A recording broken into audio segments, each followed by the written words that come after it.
I was waiting for Denzel Washington to come out all with, we didn't land on the Roman Empire. The Roman Empire landed on us. And I would have been okay with that.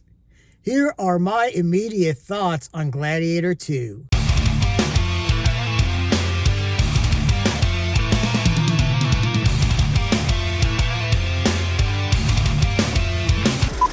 Hey everyone, this is Lenny here. So I just got out of Gladiator II. This is the newest historical epic directed by Ridley Scott. This is the legacy sequel to his own wildly successful Gladiator from 2000. That movie won Best Picture at the Oscars. It also won Russell Crowe Best Actor at those same Oscars. Gladiator is one of my favorite movies of all time. That's actually literally one of the first DVDs I ever bought. So I'm really nostalgic for that movie. I just love the story. I love Russell Crowe's performance.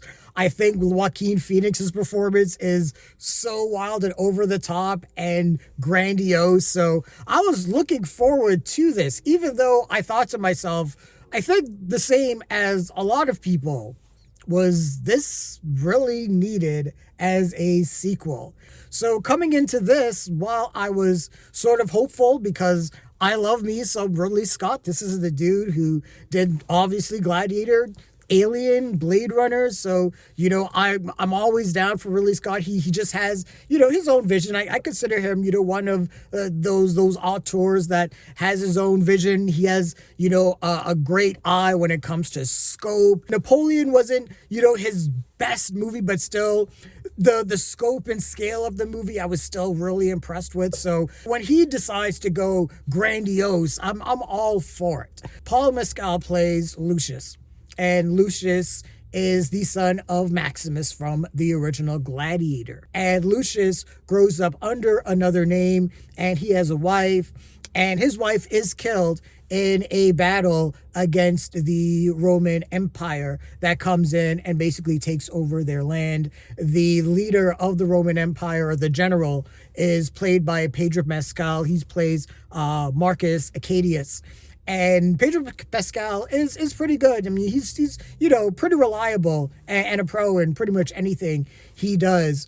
But he is married to Lucilla, who's played by Connie Nielsen, who returns from her role from the original Gladiator, which sort of complicates things because Lucius wants revenge on Marcus Acacius for the death of his wife, but he is not aware of Marcus's relationship with his mother. So there's some juicy kind of soap opera-ish kind of stuff kind of going on in the background. At the same time, we have the twin emperors, Caracalla and Geta, played by Joseph Quinn from Stranger Things, and Fred Hechinger. They're sort of ruling Rome with an iron fist, but they're completely insane and batshit, and they're all about war, and they have a complete bloodlust. And I mean, one of them has a monkey that they kind of wants as their aid in terms of like everything. And so things are really crazy in Rome. And, even though Marcus Acacius is this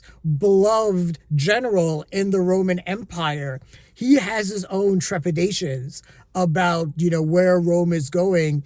And, he's sort of wondering his own place, and he's starting to question his own moral decisions as part of this current regime of the Roman Empire. But underneath all of this is Macrotus, played by Denzel Washington, who intends to rise up through the ranks of the Roman Empire to blow it all up. And he plans to use Lucius as his instrument of total destruction. Even though Lucius doesn't want to have anything to do with Macrotus's plans, Lucius is so full of rage that Macrotus is able to manipulate all the chess pieces and go for the throne, basically. So this is sort of Ridley Scott's own interpretation of Game of Thrones, except thrust in the Gladiator universe. Now, let's just get this out of the way. If you are a history buff, this movie's going to drive you crazy. So let's just say we could consider this an Elseworlds tale, a what-if movie, a parallel universe tale of events in terms of, this story. And if you kind of take it in that context, you can have a lot of fun. Because this movie defies a lot of things in terms of logic, in terms of some of the gladiator battles. This movie is total spectacle. And then Ridley Scott is great at that. If there's one thing Ridley Scott is great, is spectacle. But man, some of those gladiator battles, I have to say, are totally over the top. And this movie, if I have to, I guess, describe it in just a one particular way, it would be over the top. This movie is extra as fuck. And it all hinges on Denzel Washington's gloriously unhinged performance as Macrinus. So Macrinus is, one, absolutely hilarious. He is funny as hell, but he is also menacing. He understands the political landscape and understands the political game. He himself was a slave, so he has his own agenda, and a lot of that is still hidden away, and he's really good at holding that close to the chest, even towards those that we think as the audience that he would reveal certain things to in terms of his relationship, but no, he is really alone in terms of what he wants and total power as emperor of Rome, and what that means and what he wants to do when he becomes emperor and how he plans to do it. That performance that he gives is deliciously absurd. I mean, look, man, Denzel's playing Denzel. Brother man's playing himself. He knows he is having the time of his life. And if you go with that, I mean, my God, it's a hell of a ride. Every scene he's in, he is chewing the scenery. If I was going to compare it to anything, it was like Joaquin Phoenix in the first Gladiator was, like I said, was just so over the top as the villain. It was, I loved it so much. And so Denzel Washington is by far the most interesting character in this movie in terms of what he wants and his goals and how he is able to play the political game of chess and, manipulate everyone in his wake to get what he wants, including the main protagonist, Lucius. And that is the strength and also the weakness of this movie, because Lucius, played by Paul Mescal, is supposed to be the one that we're supposed to be following and rooting for. And Paul Mescal is a great actor. Like I said, I really like him. I loved him in Aftersun. So I know he can bring the goods. And there are little quiet moments where you can see it. It's like, oh man, if the script was better and his character was a little bit richer and deeper, I would have followed him. Him being Russell Crowe's or Maximus's son, unfortunately puts him in the shadow of Russell Crowe and his performance as Maximus in Gladiator. And Russell Crowe's performance in Gladiator is an iconic performance as Maximus. So Paul Mescal has these amazing shoes to fill.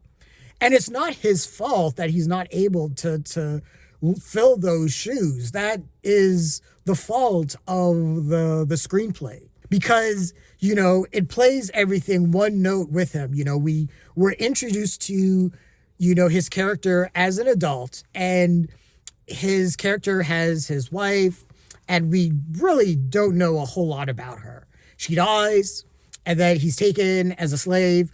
He meets Macrinus, and he does the gladiator thing, But, his whole thing is he's angry, rage. And that's what Macrinus says, your rage is going to be my instrument for me to rise to the top. That, I mean, I'm paraphrasing, but that's basically, how it is. And, he's doing all these gladiator, battles and all those gladiator sequences, all the fight and stunt choreography is glorious. I'll have to hand it to the stunt team and Ridley Scott for crafting all of that together. Those were really magnificent. Even though I have to admit, some of the moments that there was a little bit of you could really tell where the CG was coming in. It was a little bit distracting, but still, for the most part, I feel like they were constructed really well. But I feel that not being able to stick to the character of Lucius and not having him be the strongest character, I think hurt the film. And also, with him being, Maximus, his son, that there's so much that this movie could have played with and could have gone in so many different directions. And I know that the movie thought it was smarter doing certain things, and it was almost like trying to do like a wink like, oh, you think we're gonna go this direction, we're gonna play with these motifs, because the movie throws a lot of Easter eggs. And if you're a big fan of Gladiator, there's a lot of visual motifs and a lot of Easter eggs. There are a lot of certain line deliveries and readings. I mean, there's a whole scene for Maximus's whole gladiator get out, and Lucius ends up wearing that. So there's a lot of things where it's like, wink nudge, hey, remember this. So there's a lot of like fan servicey moments, and sometimes movies can play that to its strengths, but this felt like Ridley Scott went to the well a little too often doing that, and leaned a little too heavily on taking certain beats and certain elements from the first movie. And so it just kind of cheapened certain elements. And, it felt like it was trying to build up to certain plot moments. And it just felt like they weren't earned. Now, everyone else in this movie, I felt like they did a good job. I mean, Pedro Pascal, like I said, he's a pro. Connie Nielsen returning, I thought she was great. Joseph Quinn and Fred Hechinger, I mean, they were cartoon character villains, super villains even. And I think even Joseph Quinn has gone on record saying that he took inspiration from Beavis and Butthead. So buyer beware, knowing that that's an inspiration for his character. They play those twins over the top. There's a lot of like Caligula kind of like stuff in there that you'll recognize. But I mean, everyone was serviceable in that respect. Like I said, the battle sequences were great. I didn't have any real problems. So if you're a fan of like big over the top battle sequences, I mean, you're gonna get your money's worth. But at the end of the day, this movie is really all about Denzel Washington and his performance as Macrinus. It's brilliantly, deliciously unhinged, with him just being himself plopped in the Roman Empire. And I know that this person like really exists. Macrinus is an actual person. I mean, you just have to see the performance. I mean, he's charming, he's cutthroat, figuratively and literally. It's duplicitous. It's just unhinged. But I mean, that's really the big thing. And like I said, it's the movie's strength and its weakness. So honestly, if I'm gonna give this movie a rating, I would give it just a good old fashioned hit. It's a good movie in terms of being fun and entertaining, but it relies a little too much on the glory of the first film. And, this is the kind of the year of, we have our big time old school filmmakers coming back for, their big one last score. We have Francis Ford Coppola with Megalopolis. We have Ridley Scott here, with Gladiator II. Clint Eastwood's coming out later with Juror Number 2. So we got everyone. We got a lot of big name, old school filmmakers coming back with varying degrees of success. And, I love me some Ridley Scott. They're all boys elements of his movies. even his weaker ones that I can still like take away. So even though I can't say that this is his best movie, there are still elements that I still love. Anything that had to do with him and Denzel was fire.